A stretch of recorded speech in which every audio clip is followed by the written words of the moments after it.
O sea, alegría, alegría, alegría a los dioses del Elíseo. Bien. Y Freude en alemán es alegría. Y lo repite 2 veces. Y eso, y luego Freude, Freude, y luego Freude con lo que empieza el texto de Schiller. Y Beethoven tenía escrito Frieden, que quiere decir paz, y Freiheit, que quiere decir libertad. Es decir, empieza libertad, paz, alegría. Bueno, entonces el emperador se lo censuró y dijo que no se estrenaba, que tenía que cambiar las palabras. Entonces Beethoven dijo que no se estrenaba la obra, que si no se decía paz y libertad, que no se estrenaba la obra. Entonces, después de muchos compromisos, dijeron, bueno, pues vamos a que se cante como quiere Beethoven, y le dieron, pero él no se fió. Y en una orquesta, aquí está el director, ¿verdad? Aquí están las violas y aquí estaban los solistas. Entonces él pidió estar sentado de cara a los solistas para ver, porque él no oía, para ver la boca del barítono y distinguir si decía Freude o Freiheit, Frieden, porque no se fiaba. Y lo cantaron como quería el emperador. Y entonces Beethoven se llevó realmente un disgusto muy grande, hasta tal punto que no quiso levantarse a saludar después que el público le aplaudía, no quiso levantarse. Entonces el director le dijo, es que le están ovacionando. Y decía, no, y entonces ya por fin se volvió a oír. O sea que de estar sordo tiene consecuencias. Bueno, hemos empezado anárquicamente, pero la idea era presentarle a todos los que nos acompañan en la mesa. Tenemos a David, que está con la cámara de fotos, es el que se va a encargar de maquetar la revista que vamos a hacer. Óscar, que está grabando, es un colaborador también, entusiasta de la música. Nicolás y José Luis ya los conoce. Manuel Alfayate es el catedrático de lengua.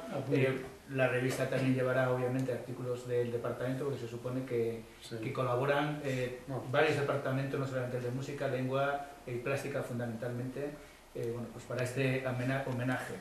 Encarna está ahí al fondo, ya se le hemos presentado, no ha querido sentarse con nosotros porque ya no quiere saber nada con nosotros, porque ya se nos ha ido del instituto, pero es, digamos, es un gran reserva que tenemos aquí, de altísima calidad, de la que le va a gustar el repertorio que haga con toda seguridad. Y luego los alumnos, tenemos a Carlos y a Daniel, que están aquí los dos, son los que van a llevar el acto, y además van a hacer una pequeña elegía, luego se lo cuento. Tenemos a Marta y Sofía, que son las 2 niñas del primero que estaban al principio, que le van a hacer la entrevista, y el resto son Alberto Cubillas, Miguel Moreno, Juan Fernández, Águeda, Marta ya está, Sara, Inés, Patricia y Carla. No he dejado a nadie. Bueno, Carla toca la viola y participará obviamente en el homenaje. Y bueno, pues yo creo que la descripción del acto más o menos se la puedes hacer tú, o comenzamos ya con la entrevista. El acto yo ya se lo he comentado por teléfono a Cristóbal, pero bueno, se lo recordamos. Básicamente la estructura más o menos será: empezaremos con una danza, probablemente de un grupo de danza que tenemos. En el instituto tenemos varios talleres musicales. Hay un taller de danza, esos talleres de piano que he visto, hay talleres de rock que llamamos, pero ahora lo explicarán porque ellos son los 2 responsables del taller, que están aquí, los que van a conducir la gala. Bueno, entonces va a haber una danza, va a haber unas dramatizaciones teatrales sobre la vida, sobre la obra. Con su permiso, ya veremos lo que sale ahí, pero eso es cosa de los creativos de teatro. Y luego va a haber instrumentaciones, o sea, instrumentistas que van a tocar solistas, luego ya veremos. Carla, por ejemplo, no sabemos ahora mismo si Carla va a tocar ella sola o va a tocar acompañada. Sofía, la profesora que estaba dando clase ahora, que el violonchelo, va a tocar saxofón, bueno, varios instrumentos. Entonces el acto va conducido por ellos, donde darán datos de biografía, anécdotas y espero que alguna sorpresa pues va conducida así a lo largo también de 1 hora y cuarto, el día 15 de mayo, como hemos quedado. Si después hubiera algún problema con el día, 15 de mayo, sí, como hemos quedado usted y yo, pero si hay algún problema con el día, no es inconveniente mover ese día, siempre que sea hacia atrás, o sea, hacia más adelante, hacia el 20 de mayo. Si es adelantarlo será el problema porque la revista, por mucho que queramos y David y su equipo trabajen mucho, es difícil tenerla antes. Entonces, bien. Y ahora tenemos muchas preguntas, por lo tanto, como Cristóbal a las 2:30 también tiene cita con otros personajes importantes de León, vamos a hacer la entrevista, alto y claro, y nada más. Y ya como dijimos antes, un poco con libertad, él comenta, vosotros también, bueno. Pero bueno, empiezan las jóvenes, que parece que son las más pequeñas. Adelante. ¿Puede decir que ha cumplido sus sueños? En parte sí, pero siempre queda todavía mucho por hacer. Entonces esa otra parte espero realizarla en lo que me queda de tiempo de vida. Pero en parte sí. ¿Cómo ha sido ese viaje? ¿No? ¿Cómo ha sido ese viaje? Es que le doy...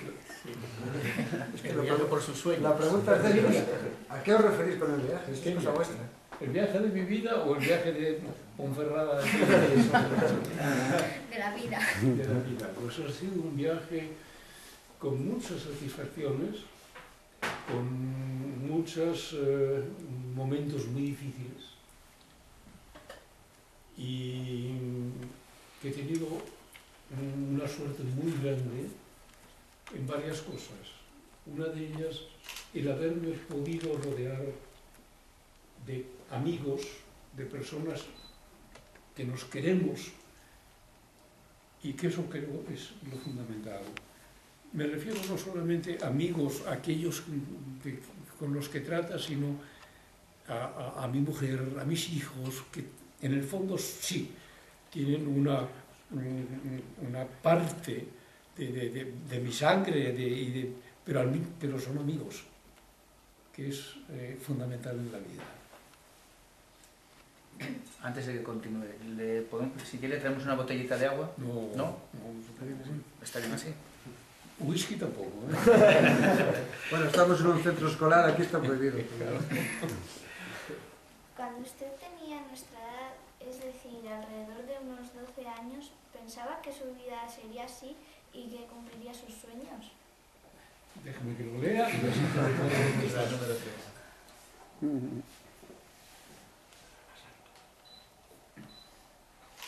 Hombre, yo cuando tenía vuestra edad lo que tenía en principio eran muchas ilusiones, muchas ganas de hacer cosas. En un momento muy difícil, porque España en aquel momento, estoy refiriéndome a los años 40, estábamos primeramente en una guerra mundial y después en una posguerra muy dura. Tenéis ahora una serie de facilidades que nosotros no teníamos. Y eso tiene sus ventajas y sus inconvenientes. No tenéis que pensar que todo lo que os rodea de cosas buenas es lo natural. No, tenéis que ganároslo. Y todo lo que teníamos nosotros de desventajas, que mis compañeros de edad más o menos saben lo difícil que era tener un libro, tener un disco, poder ir a un concierto, eso, en el fondo, cuando lo conseguíamos, era algo excepcional. Entonces era como una gran alegría. He encontrado una partitura de Bach. Y ahora tú puedes ir a cualquier tienda de música y si no la tienen, te la piden y a los 2 días la tienes. Bueno, pues eso tenéis que ganároslo. Es decir, qué maravilla, lo voy a tener. No que sea la cosa más natural del mundo. Bueno, pues me tengo una partitura de Bach. No sabéis lo que era. Que no encontrarte libros, no encontrarte partituras, no tener nada más que un concierto a la semana. Los conciertos de la Orquesta Nacional, eso era muy, muy duro, pero era vitalmente muy importante. ¿He contestado tu pregunta? ¿Qué premio le ha dejado mejor sensación? Déjame que lo vea. ¿Cuál es la entrevista? ¿Qué premio le ha dejado? Muy difícil. El premio más grande, y no solo he tenido uno, sino muchos, es poder planear una obra, terminarla y estrenarla. Esos han sido los premios más grandes. Y eso ha sido mucho, por 100 y pico. Los demás sí, todos me parece muy bien, todos. Hablo una puerta. Su profesión le hará viajar mucho. De los lugares visitados, ¿con cuál se quedaría? ¿Qué profesión? Le hará viajar mucho. De los lugares que he visitado, yo me quedaría en mi casa. Ver, sí, muchos, pero ten en cuenta que mi familia y yo hemos vivido en Holanda, hemos vivido en Italia, hemos vivido en Alemania, hemos vivido en Francia menos, pero hemos...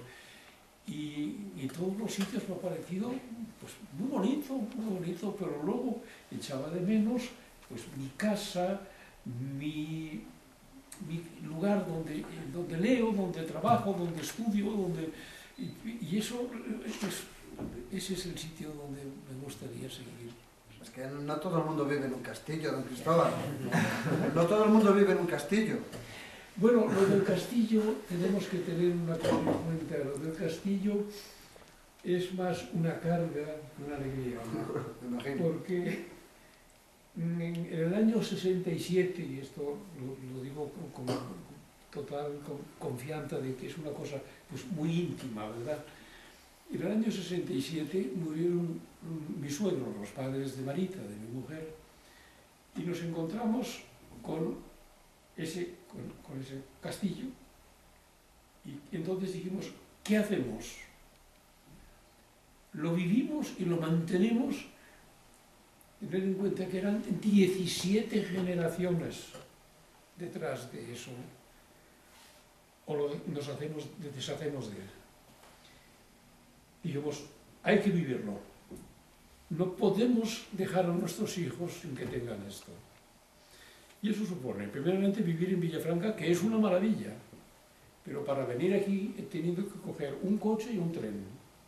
Villafranca no tiene comunicaciones buenas. Y ahora todavía, pero antes no.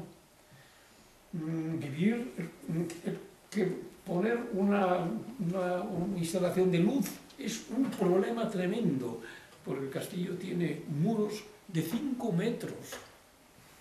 Es decir, es mucho más cómodo vivir en una casa en Benidorm. Muchísimo más. Pero claro, cuando tienes el peso de la historia, lo tienes sobre tus espaldas, no puedes prescindir de ello. Y tenemos que hacer el sacrificio, de verdad sacrificio, de vivir allí, que también reporta muchas satisfacciones. Porque en Villafranca hay una cosa muy curiosa, que se oye el silencio, como aquí ahora. Y eso es fundamental. ¿Qué le gusta en su tiempo libre? En su tiempo libre. Perdona. Venga, ¿por dónde vamos? ¿Qué le gusta en su tiempo libre? Vivir. Vivir. Darme cuenta que vivo. Que tengo cosas a mi alrededor que me satisfacen. Vivir. Ser consciente de que se vive. No se me ocurre nunca decir, voy a hacer esto para pasar el tiempo. No, el tiempo pasa por sí mismo. Y tú tienes que meterte dentro de su tiempo para poder vivir de él. ¿Puede decirse que su profesión es lucrativa? No. No hay duda. Mi profesión no. Dedicarse a la música, a la música, digamos, vamos a partir de una base. Hay dos tipos de música, el espectáculo y la música. El espectáculo sí es lucrativo, y mucho. La música no, como toda cultura.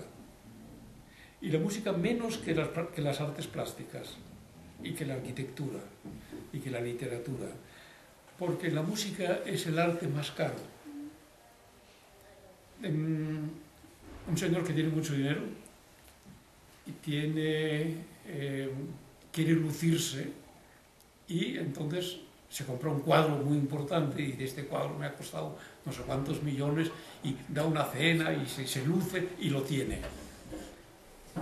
Si dice, voy a encargar una partitura, entonces encarga una partitura y mientras no se toque esa partitura no sirve para nada. Y el tocarla resulta que tiene que tener unos instrumentistas, tiene que tener una sala donde se pueda hacer. Y claro, entonces lo que pasó en España a partir del siglo XVII, que es que la música fue desapareciendo. Se mantenía una tradición en la iglesia, pero fue desapareciendo poco a poco, mientras que las artes plásticas y las otras artes estaban en pleno auge. El espectáculo es muy rentable. El ser músico, llamemos culto, de la música culta, pues da para vivir, pero da en cambio otras muchas satisfacciones. ¿Cómo sienta el reconocimiento del público?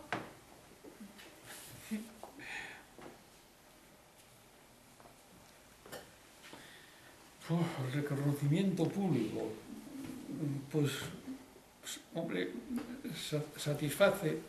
El hecho de que esté aquí con vosotros en este momento, pues me produce mucha satisfacción. Es en parte un reconocimiento que yo agradezco mucho al instituto, a los profesores, a vosotros. Sí, produce una gran satisfacción, sí. ¿Tiene una agenda estresante? No hay idea. ¿A dónde vamos?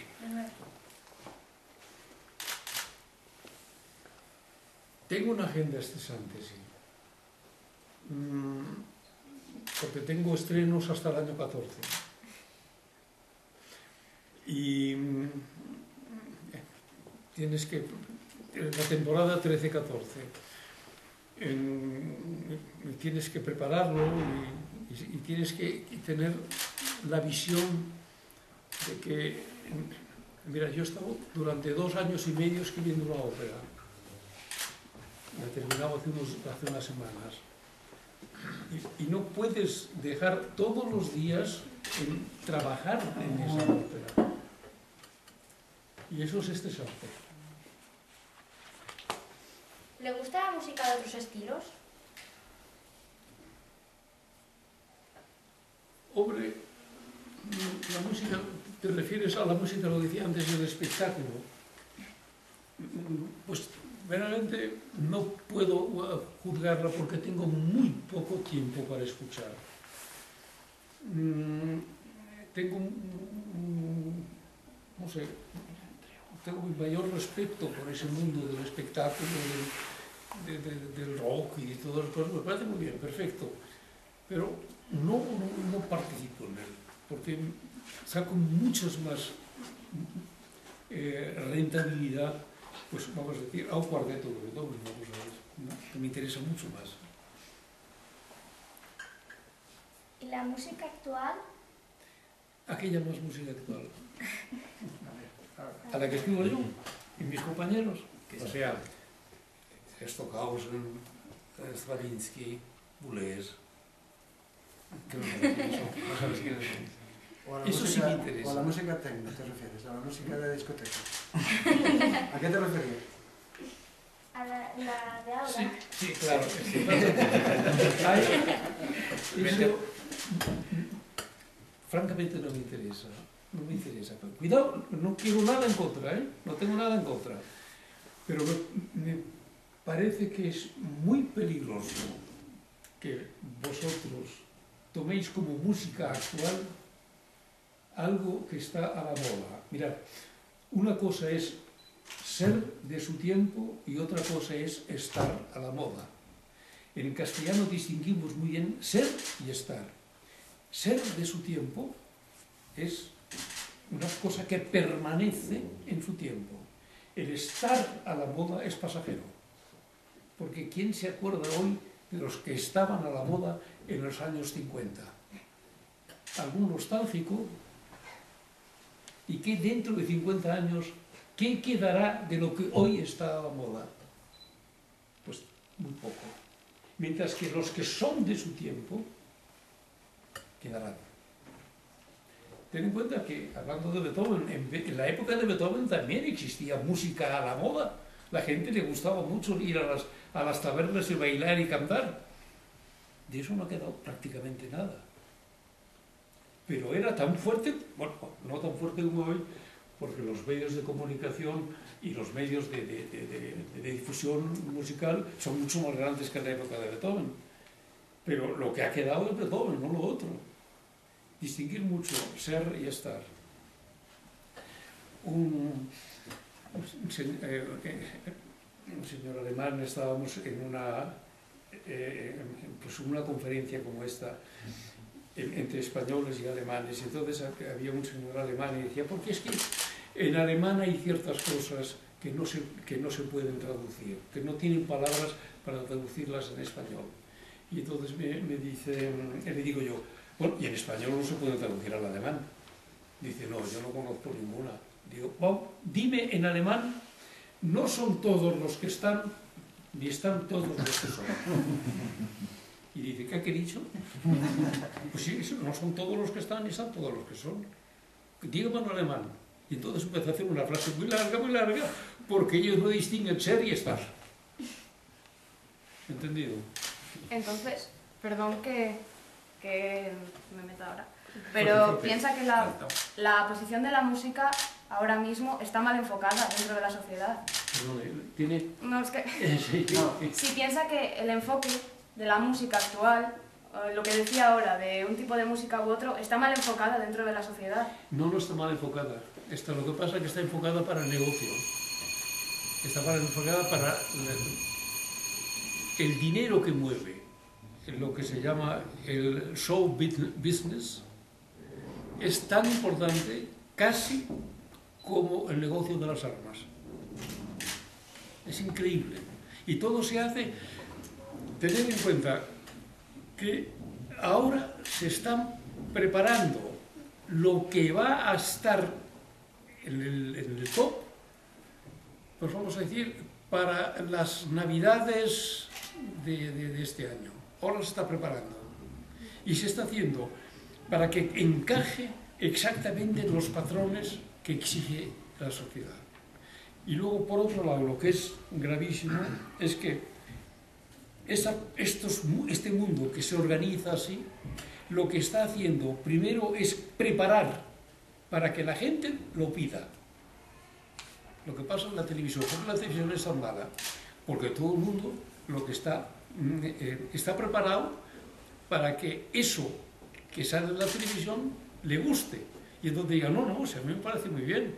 Pues nosotros servimos al público, no. Primero preparamos el público y luego se lo damos.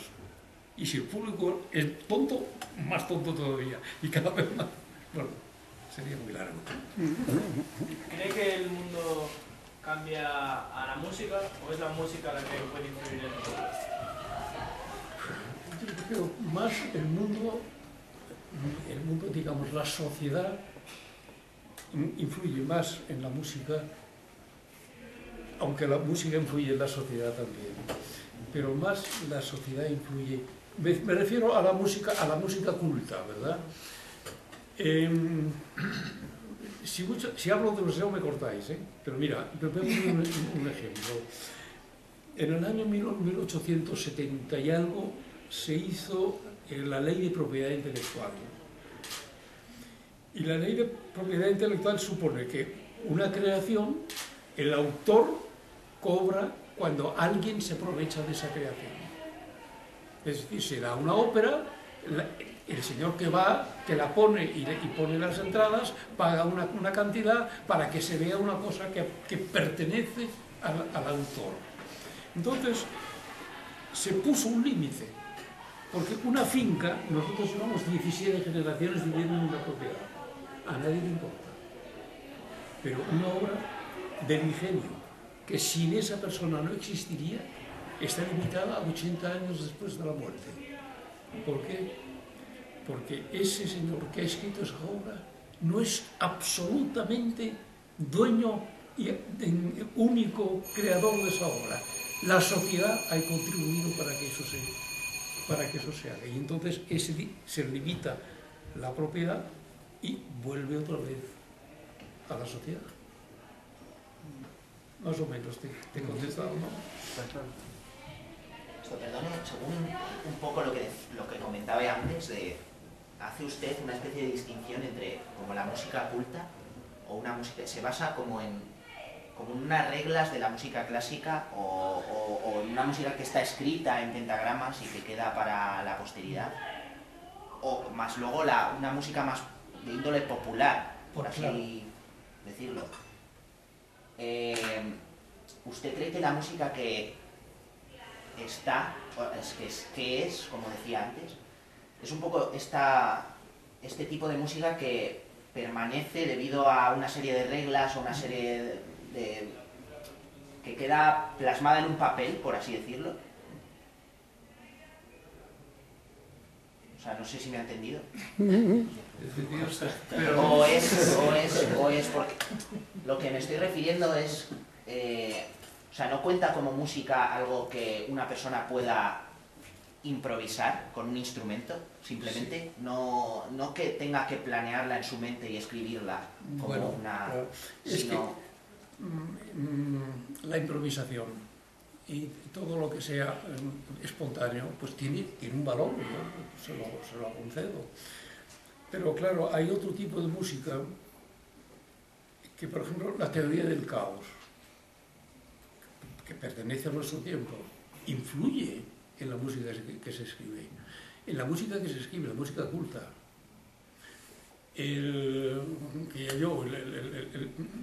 los fractales. Yo tengo una obra que se llama Fractal, que está hecha sobre los fractales.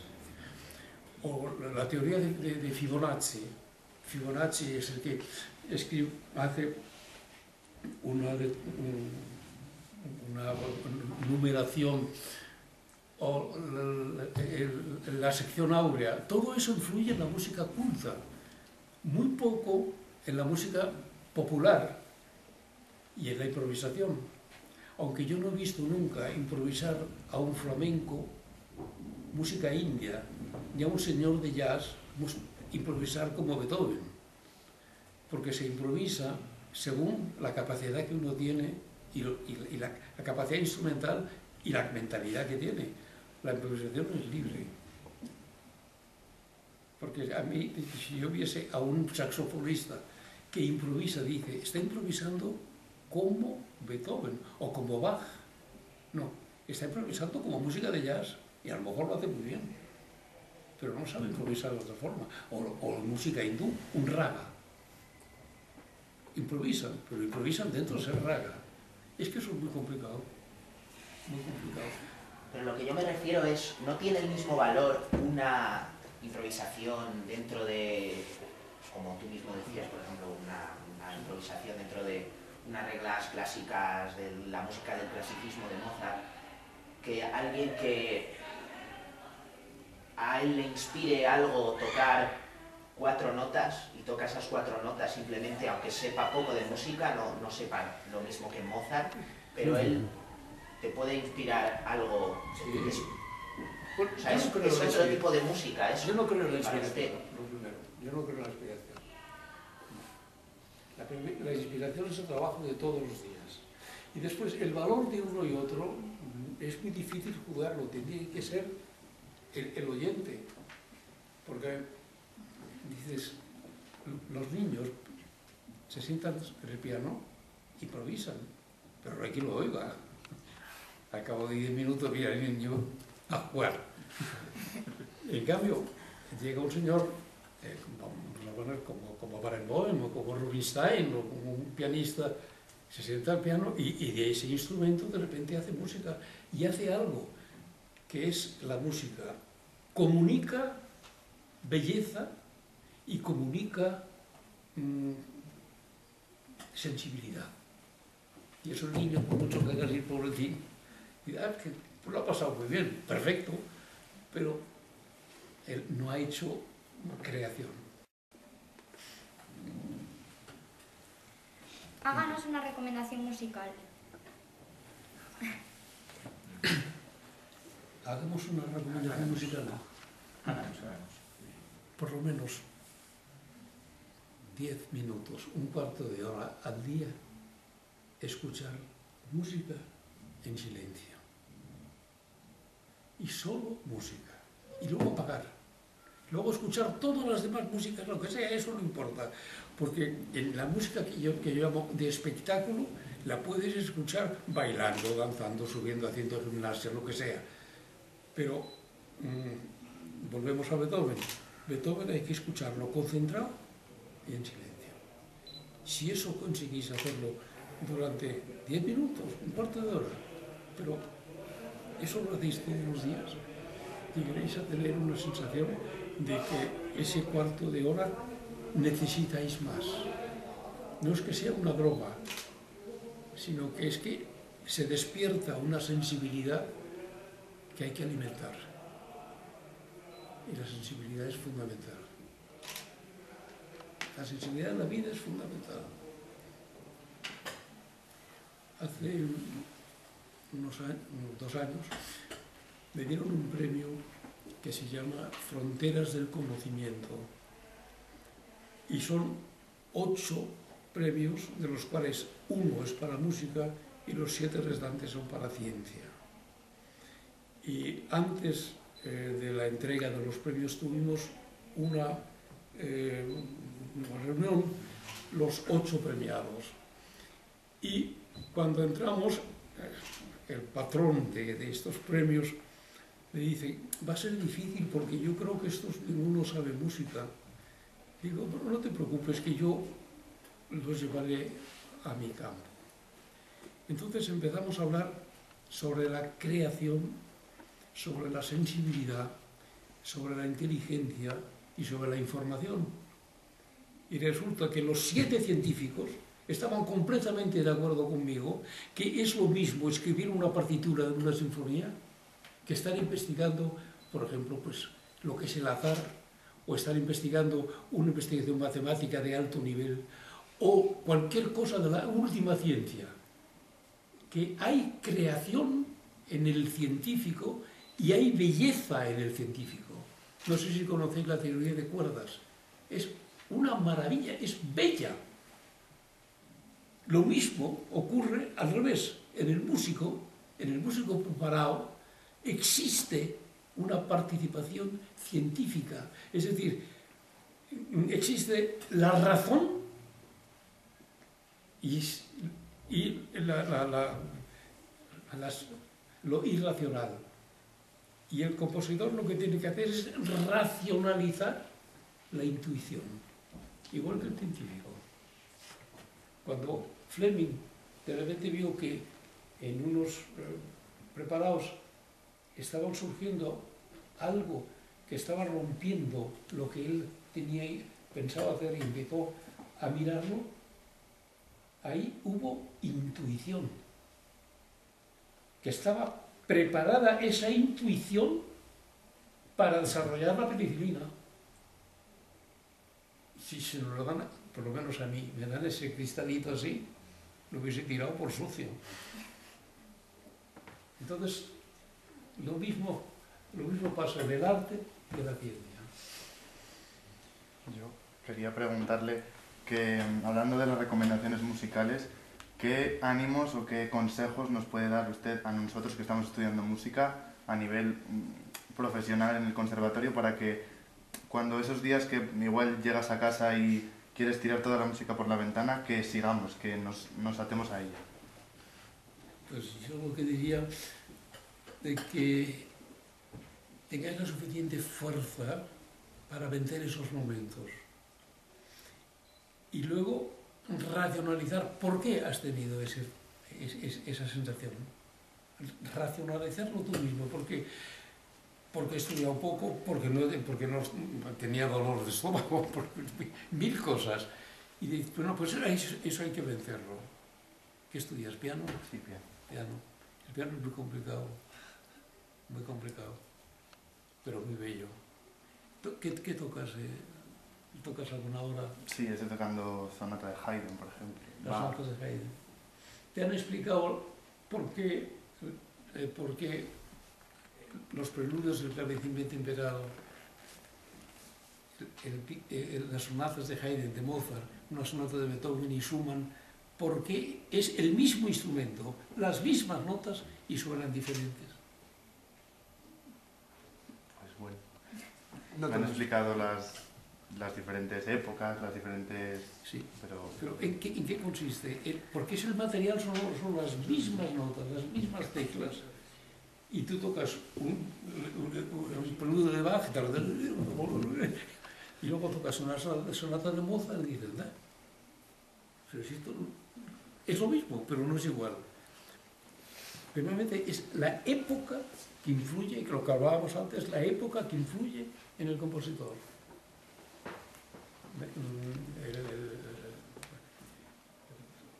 Todo el mundo del iluminismo, todo eso, el Mozart va muy bien, y el Sturm und Drang, ese principio del romanticismo, influye en Beethoven.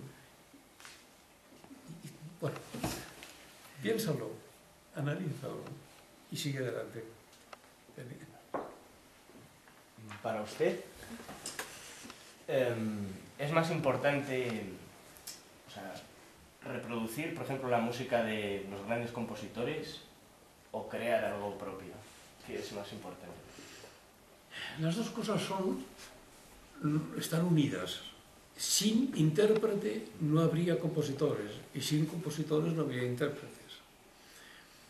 Cada uno tiene la vocación de seguir una línea, el interpretar. Me perdonáis si hablo otra vez en alemán. Hegel, en su libro, sus lecciones de estética, pone dos palabras, que son la Vorstellung y la Darstellung, que no tienen traducción al castellano. Nosotros decimos representación. Para Hegel, el principio es la Vorstellung, es decir, el ponerse delante, quiere decir delante de algo. Entonces es la imaginación. Cuando Velázquez empezó a pintar las Meninas, tenía una idea de lo que quería hacer. No se puso ahí a improvisar, no, quería hacer algo. Eso es la representación imaginaria de la obra. Y mientras estaba haciendo las Meninas, es la representación fáctica. Lo que queda es el cuadro. Y ahí está. Pero si no tienes una representación previa, es muy difícil que tengas una representación fáctica después. Eso, tanto en el compositor como en el intérprete, es fundamental. Tú cuando te pones tocas, ¿qué tocas sobre todo? La guitarra es lo que más toco. Bueno, los estudios de Sor, ¿no? O el Tárrega. Si tú no tienes previsto lo que vas a tocar, cómo lo quieres tocar, tienes que pensar, yo quiero llegar a esto. Entonces, preparas la técnica. Pero igual es más entretenido no saber lo que estás haciendo. O sea, es que dependiendo de cómo entiendas la música, es que asocio yo, o sea, no sé si lo hago mal intencionadamente, la música clásica con la falta de o sea, ganas de innovar, no innovar, pero poner algo tuyo y dejarlo al descubierto. O sea, se resguardan mucho en hay que seguir las pautas de lo que me marca este estilo de música. O sea, yo no voy a... Ahora me apetece tocar más fuerte el violín, o me apetece hacer algo más suave. tengo que seguir siempre lo que me mandan. Y entonces, por ejemplo, usted, ¿qué cree que pasaría si entra en el conservatorio y le dice a un violinista que le crea algo bello? O sea, que haga, si usted le dice a Ben, créame algo, una melodía bella, ¿usted cree que sería capaz?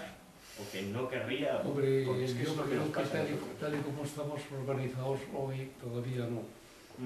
Pero a eso se tiende. Entonces lo que tú tienes es una, vamos a decir, una como rebeldía interior, no rebeldía, sino una necesidad. ¿Escribe? No, sí escribo y todo. Eso... Pero lo que quiero es que también, o sea, es que Carlos y yo también somos como profesores, más o menos, de música. Y lo que queremos y nos choca es que la gente tiene miedo de equivocarse en la música. O sea, no sé si son los esquemas de... Todo el mundo espera hacer algo muy bonito y... Mira, en principio, la obra, la quinta sinfonía de Beethoven, que todos conocéis, no existe. En principio, existe una partitura. Y esa partitura es posibilidades de hacer millones de versiones. Y siempre es la quinta sinfonía. Tú fíjate, voy a poner un ejemplo muy claro de la quinta sinfonía. ¿Cómo se toca el principio? Ta, ta, ta, mi. Bueno, ¿cómo lo haces? Ta, ta, ta, mi o cha, ta, ta, ti. El director tiene que hacer un ta, ta, ta, ti. O sea, se oye el silencio. Ta, ta, ta, ti. O hacer cha, ta, ta, ti. Después, el calderón que viene después. Ta, ta, ta, ti. O ta, ta, ta, ti. Ta, ta, ta, ti. ¿Te ha cambiado? ¿Quién tiene razón? Nadie.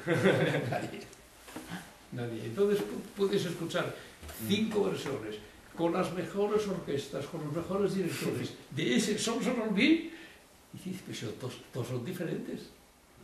Entonces, la quinta sinfonía de Beethoven está en la partitura, pero nunca la podrás oír igual. A mí me gustaría preguntarle, yo hace unos años escuché por primera vez Debussy y me gustó mucho y me empecé a interesar mucho por la música francesa. Entonces me gustaría preguntarle cuál fue el primer autor o canción o estilo que escuchó y le marcó y dijo, quiero hacer algo como este, o cuál le influyó más.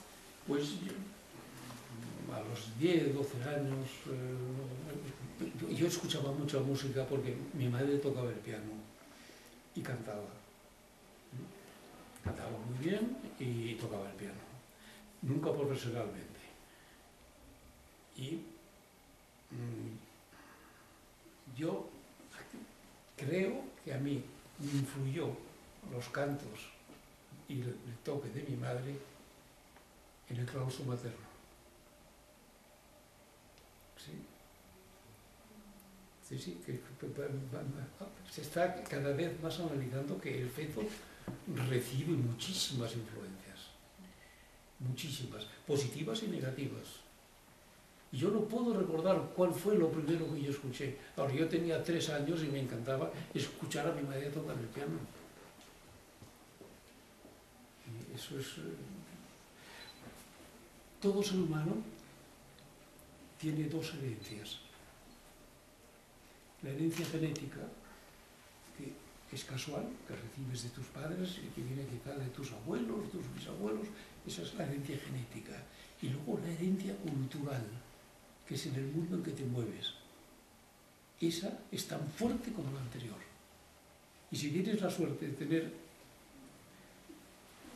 un ambiente en el que se oye música, te leen poesía, te cantan para dormir a los niños, que ya no se hace, pero que es muy... De repente, cuando tienes una cierta edad, eres una persona sensible. Si viene la persona que tiene la desgracia, los niños en los orfanatos, la mortalidad infantil es impresionante, porque les falta mimo, les falta sensibilidad. ¿No? Todo eso va unido. Nos hemos metido en un lío tremendo. No, estamos encantados y sorprendidos. Está siendo una lección maravillosa. A ver, hemos descubierto a un músico, ya lo sabíamos que era grande, pero un gran pedagogo, un gran conversador y es un excelente filósofo. Estamos todos boquiabiertos. A mí me ha encantado el ver que coincido con su opinión en que la música no se trata de inspiración, cualidades hay que tenerlas. No todo el mundo tiene sensación de ritmo, pero las cualidades la mayoría, pero que es el trabajo. Y digo esto a cuento de que tuve clase hace un rato y me dijeron en plan de bromas unos chavales, usted es un injusto en la nota. Y entonces digo, bueno, injusto porque dice, bueno, porque da siempre más de lo que merecemos. ¿Por qué hago eso? Porque miro el trabajo diario, que es el que hace verdaderos músicos. Y de gente que, con José Luis, que tenemos gente que no tiene cualidades más que una zapatilla, somos capaces, y tiene constancia, de lograr que ese chaval llegue a eso. Entonces, cuando usted ha dicho eso, no se trata de que uno tenga inspiración y hace aquí ya la novena sinfonía de Beethoven de golpe. No. Se trata de la constancia, y si hay que corregir una nota de paso, o de floreo, o de floritura, o lo que sea, pues se corrige y no pasó nada. Y por eso me ha alegrado el oírle en concreto esa opinión, porque para mí es una liberación. Me jubilo este año y no quiero quedar injusto en las notas. No, encantado. Es que podríamos hablar muchísimas cosas, porque lo que no... Os recomiendo, desde mi edad, no abandonar la belleza en ninguno de vuestros aspectos, en ninguno. La belleza personal, todo ser humano es bello, aunque algunos sean muy feos, pero son bellos porque tiene una estructura. Entonces hay que cuidar que nos rodeemos de belleza, que cuando nos sentemos, vamos a decir, a comer, decir muy modestamente, pero que lo que tengamos sea bello en nuestro cuarto, nuestros libros, todo, y luego lo que se oye, cualquier tipo de música, pero que sea bello. No abandonar la belleza, que es fundamental en la vida. Luego lo que te queda... Y luego, que no pasen las cosas desapercibidas. Mira, ahora he venido en el tren. Me gusta mucho venir en el tren y ver... Me da una pena terrible pueblos como Porquerizas, por ejemplo, que está ahí, en el Manzanar, abandonado, deshecho. Eso os aseguro, no decir que es el nombre de Porquerizas, es un pueblo de por ahí arriba, eso os aseguro que no ocurre en Francia, no ocurre en Italia, no ocurre en Alemania, no ocurre en Inglaterra.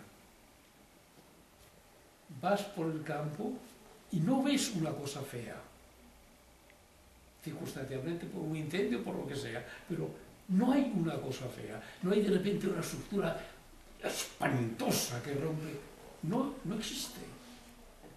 Y eso tenemos que, en España tenemos que fomentarlo. El año pasado estuvo con nosotros don Miguel Cordero del Campillo.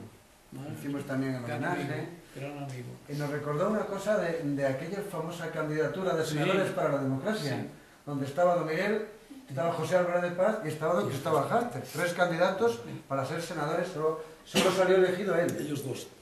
Salió también José Álvarez de Paz. Campillo, sí. ¿Cómo recuerda aquella época? De compromiso político y de compromiso en aquella...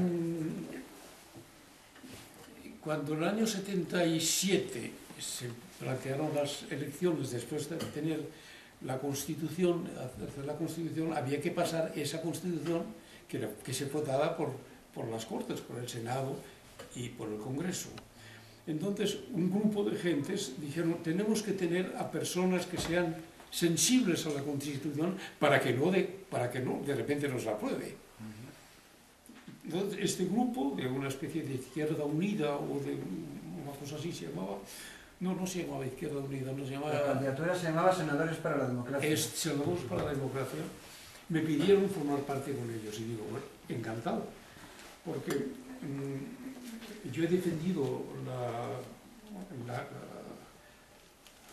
los derechos, los derechos humanos los he defendido en muchas ocasiones y me encontraba capacitado para defenderlo también en las Cortes. Afortunadamente no salí porque yo pude hacer mi carrera normalmente, pero si mis gentes me llaman para cumplir, pues hay que sacrificarse a ello. Si nos todavía nos da un momento de tiempo. Tenemos 10 minutines más. A ver, ¿quién quiere hacer otra pregunta? ¿Queréis que os cuente algo de la... hablando de los derechos humanos? Mira, en el año 68 recibo una carta normal y corriente con su sobre, ponía Naciones Unidas General Secretary, Secretaría General. La abro y me encuentro que es el secretario general de las Naciones Unidas. Pensad lo que eso suponía en el año 68 en España. Me escribe una carta pidiéndome que haga una obra para conmemorar el 20 aniversario en las Naciones Unidas de la Declaración de los Derechos Humanos. Claro, yo me quedé y digo, pero ¿cómo se ha enterado este señor? Bueno, hay una serie de circunstancias, se enteró quién era, y yo escribí en la cantata de los Derechos Humanos, se estrenó en las Naciones Unidas en la Asamblea General, y fue un impacto muy grande. Pero en España estaban prohibidos los derechos humanos. Entonces,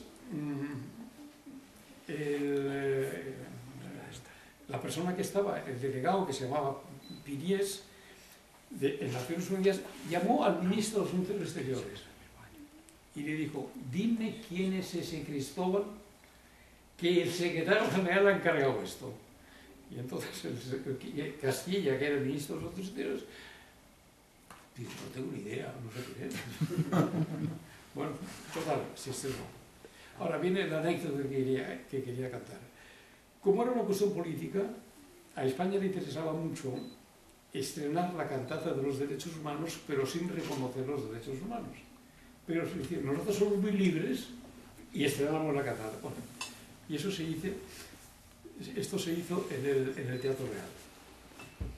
En el Teatro Real, la Orquesta Nacional hace semanalmente 3 conciertos, viernes, sábado y domingo, todas las semanas, desde septiembre a mayo.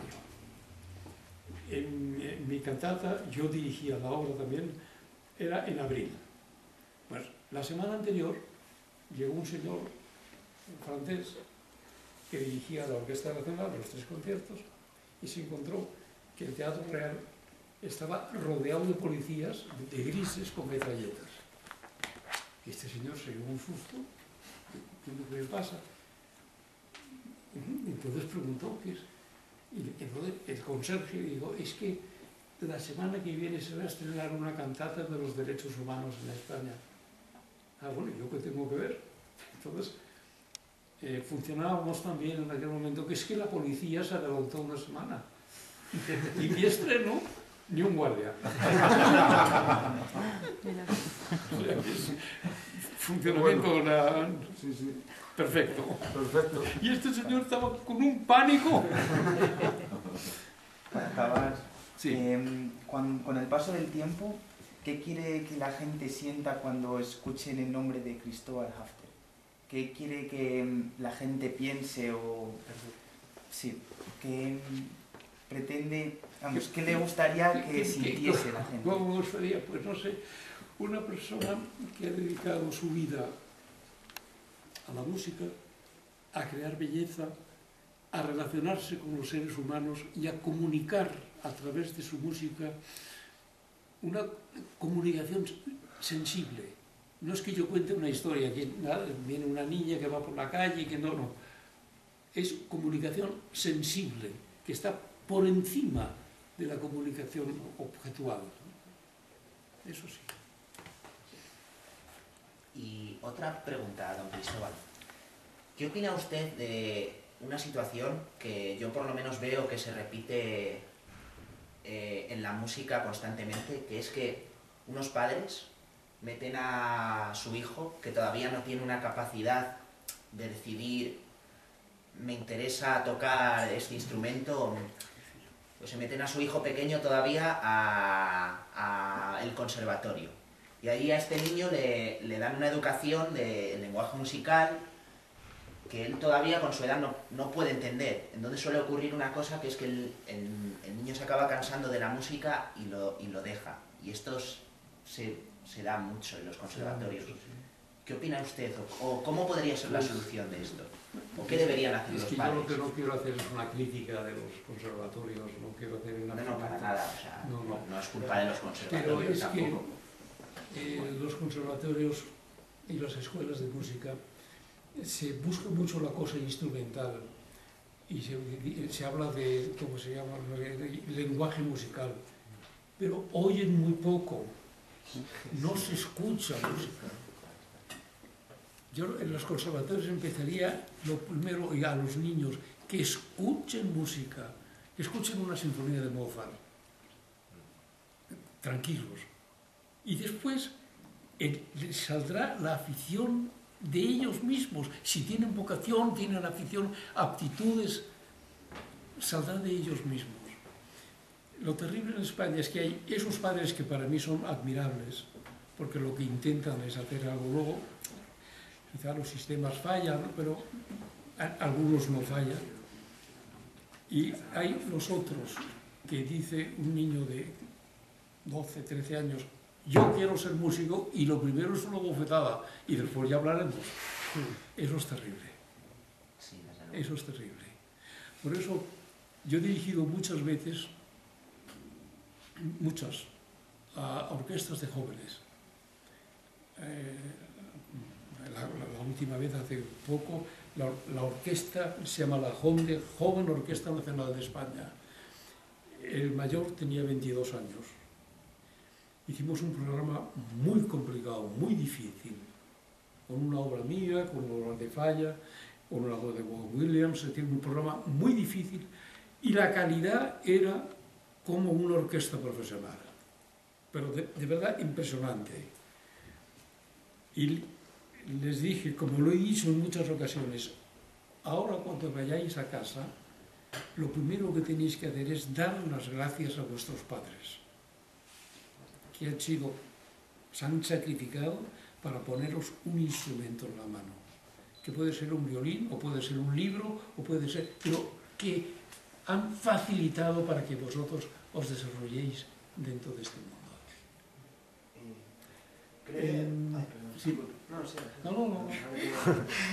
A colación de esto, ¿usted cree que se puede llegar a ser un instrumentista clásico? ¿Se puede llegar a ser un instrumentista clásico sin haber tenido formación desde muy pequeño? Hombre, es más difícil. Se puede, claro que se puede, pero es más difícil. Porque hay cosas que se aprenden de pequeño sin darse cuenta y se aprende, ¿no? O sea, sin poner interés en ello, pero que normalmente se aprende y que sirve.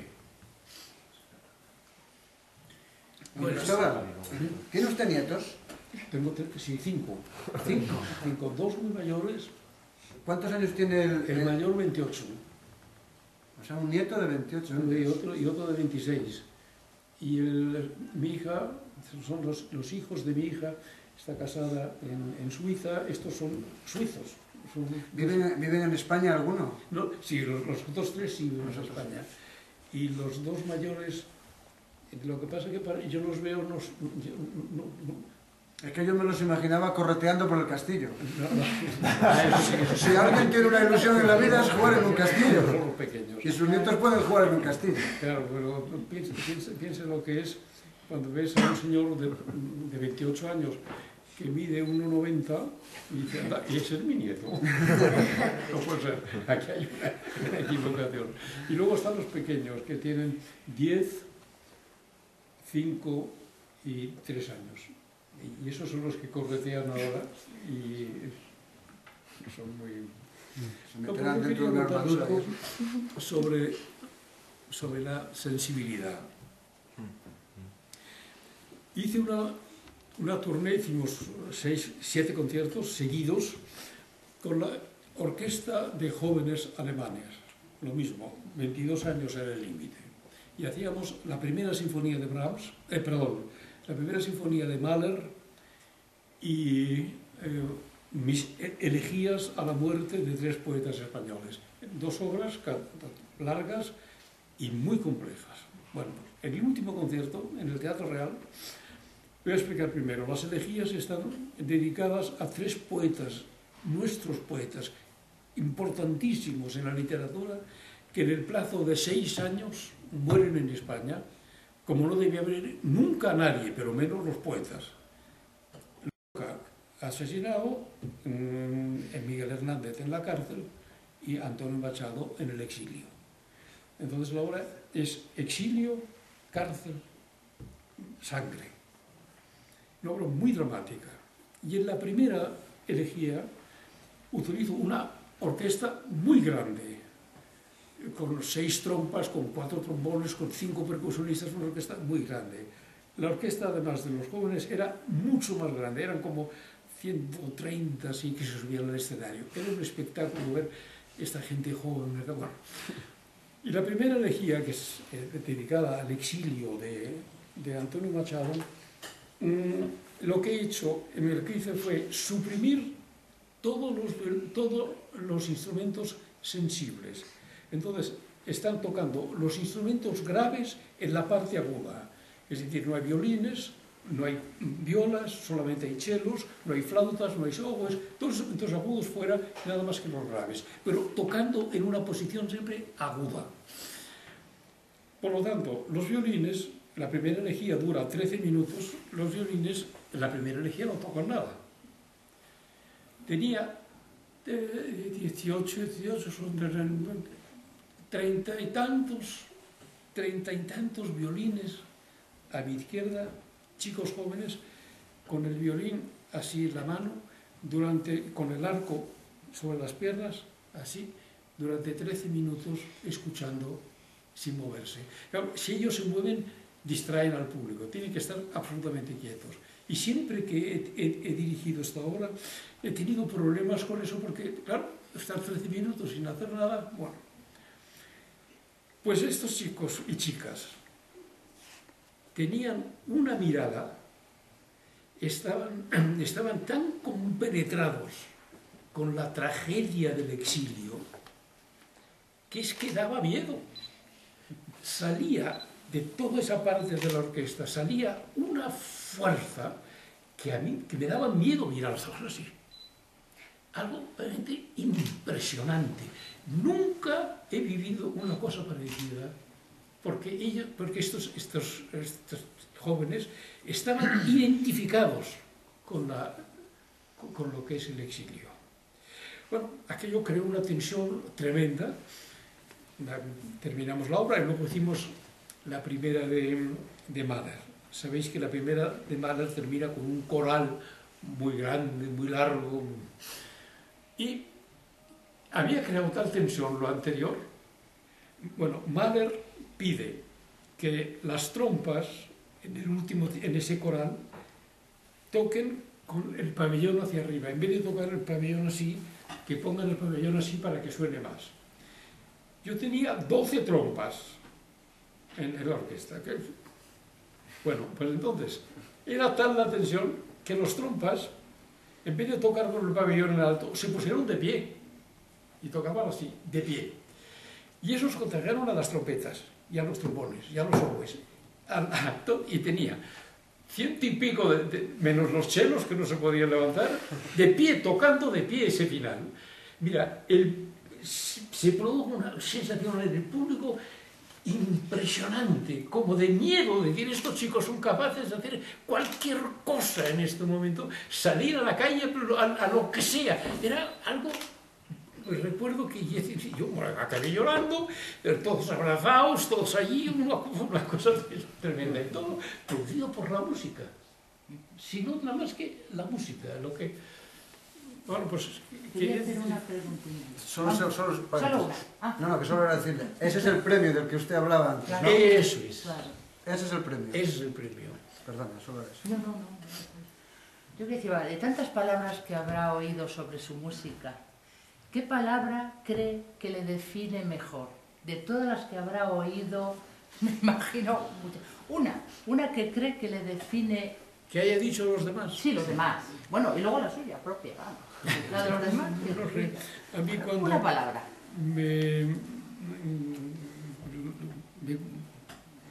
atrae cuando dice, yo he estado escuchando esta obra y no he podido pensar en otra cosa. El haber captado, durante unos minutos, haber captado la sensibilidad y la capacidad receptiva del auditor. Eso es lo que más... ¿Cómo diríamos una palabra? ¿Cómo diríamos eso en una palabra? Ya. A ver, eso. Absorción. Sí, haber llegado a comunicar. Comunicar, eso es, y recibir la comunicación. Recibir. Ser receptivo a la Y comunicación. Eso me da... la suya propia, La mía propia. sí. Como sea Una autor. palabra que usted defina su obra. Su definición. No sé, que me gusta. Una o dos palabras, porque una sola vez Es que es muy difícil. Ya lo sé, por eso. Es que es muy difícil. Por eso A lo mí pregunto. me gusta crear algo, Creación. crear un espacio sonoro en el tiempo que sea capaz de transmitir, comunicar. Sí, lo que decimos, enlaza con lo otro. A mí me ha dado una idea. ¿Qué os parece a vosotros? ¿Por qué no le dedicáis una palabra a vosotros a él ahora? Ellos, de lo que os ha sugerido esta conversación. ¿Qué le dirías? ¿Una palabra? A mí esta conversación me ha sugerido ánimo muchísimo. Ánimo. Muy bien. Sensibilidad. Sensibilidad. Bien. Emoción. Evasión. Sabiduría. Sabiduría. Loco. Todavía no lo han dicho, ya llegará. Un poco hay que tener. Dale. Un poco hay que tener. Intensidad.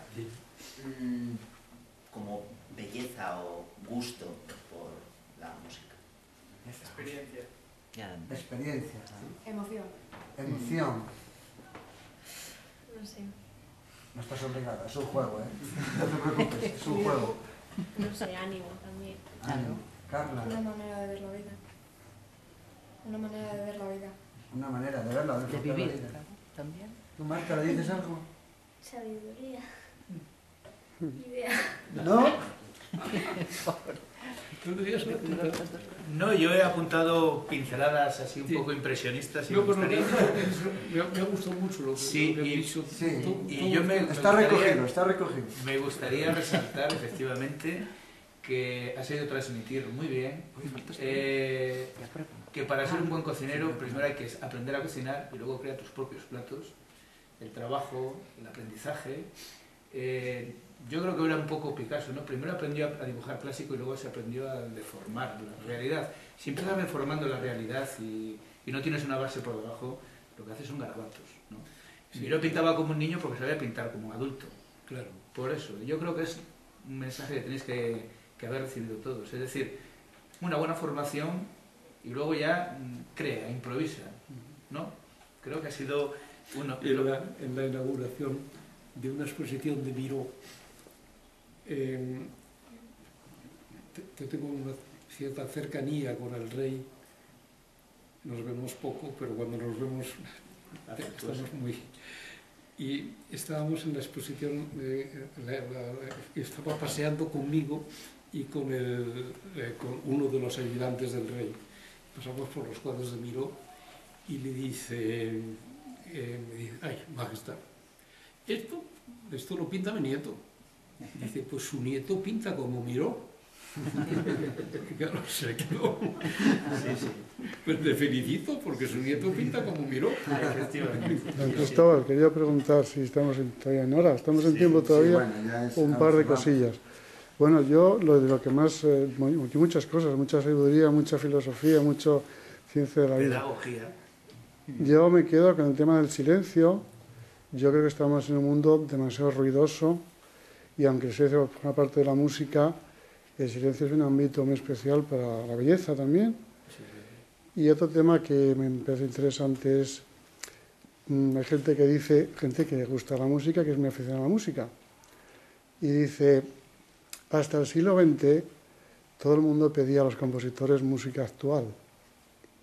Y a partir del siglo XX todo el mundo pide, por favor, toquen algo antiguo, algo del siglo XVIII, del XIX, del siglo XX, por favor, no. ¿Usted qué opina de eso? Porque usted ha hecho el tránsito, la travesía de llamada música clásica, digamos, vamos a llamarlo así, la que todo el mundo celebra o alaba, los entendidos, a un tipo de música que incluso la gente entendida la discute a veces, ¿no? Bueno, es complicado, la situación es complicada, pero siempre ha habido música muy popular y muy para el momento, ¿no? Porque claro, si uno va pues contigo a tomar, no sé, a tomar una copa, no vas a estar escuchando el Requiem de Mozart, ¿no? Porque tiene que ser otra cosa diferente. Ahora, si la llevas a un concierto, entonces sí tienes que escuchar algo diferente, ¿no? Y siempre ha habido esto. Y ha habido también que la música en ese momento pues no era la que más apetecía oír. Porque las dificultades de Beethoven, por ejemplo, muchas obras suyas fueron un fracaso total. Stravinsky, por ejemplo. Stravinsky, que era un clásico. La consagración de la primavera. Fue un escándalo. Fue un escándalo, hombre, que rompieron las butacas, ¿no? En el año 13. Y yo tengo, no sé si el honor o la suerte de que una obra mía ha sido el escándalo más grande en España. En el Teatro Monumental, las 5 microformas, es una obra de orquesta que son 5 formas pequeñas, 5 microformas, que duran unos 12 minutos, toda la obra, y el escándalo fue de más de media hora. El año 61. Es un escándalo. Y precisamente el que la dirigía la obra es de aquí, de León, Odón Alonso, un gran amigo, que el pobre no sabía qué hacer, porque quería seguir el programa y no le dejaban. ¡Sin vergüenza! ¡Qué bueno! Y pues la gente estaba completamente agresiva. Luego se tocó, a los pocos meses, se tocó en París, y ahí no pasó nada, ¿no? Fue una recepción absolutamente favorable. Don Manuel Fayate va a cerrar. Hay tiempo, eso. Va a cerrar con la última pregunta. Hablo de las 3 elegías de los 3 poetas españoles, sí, trayendo a Miguel Hernández, sí, y recordando sus palabras de vivencias, querencias y dolencias. Díganos una vivencia, una querencia y una dolencia. Era para cerrar solo. Si queremos, empezamos. Totalna. O sea, una vivencia personal, la que acabo de contar de la joven orquesta alemana en Madrid, en el Teatro Real, con las elegías, sobre todo con la elegía a Antonio Machado. Una vivencia, pues una vivencia... Más en lo personal, en lo afectivo, en su entorno, bueno, personal. Me tengo que alargar un poco. Sí. Bueno. En el año 51 yo terminé la carrera en el conservatorio y opté al premio fin de carrera. Y el premio fin de carrera consistía en que tenías que estar encerrado realmente, en clausura, durante 10 días para escribir una obra, que era un scherzo. Tenías que hacer un scherzo para la orquesta en 10 días encerrado en el conservatorio. No podías salir de allí. Eso era lo que tenías que hacer. Bueno, pues, entonces llegó el mes de final de curso, en el mes de finales de junio, hacía mucho calor, y en el conservatorio, en la calle San Bernardo, prepararon, porque éramos 3 los que optábamos, 3 aulas, y ahí estábamos todo el día escribiendo, no tenías tiempo de más. Como hacía mucho calor, a mí me dieron, yo pedí estar en el sótano, en la calle San Bernardo, y ahí se estaba más fresquito. Bueno, pues el segundo día, de repente oigo que encima de mí empiezan a tocar el piano.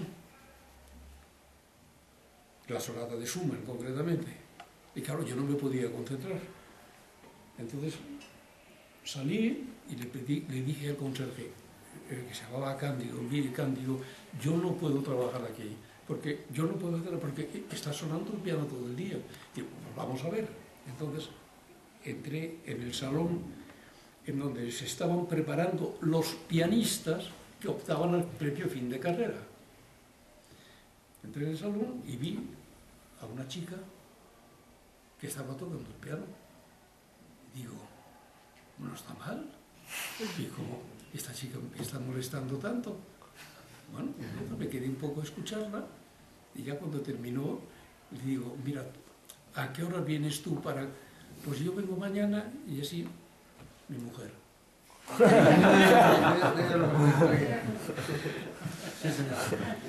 O sea que primero dice, esto no hay derecho, no, y a ver, un par de años nos casamos. Buen comienzo.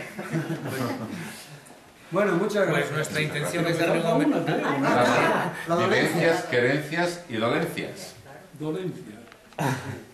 Yo creo que lo más fuerte que yo he recibido en dolencia es la muerte de mi madre cuando tenía 11 años. Eso no hay derecho.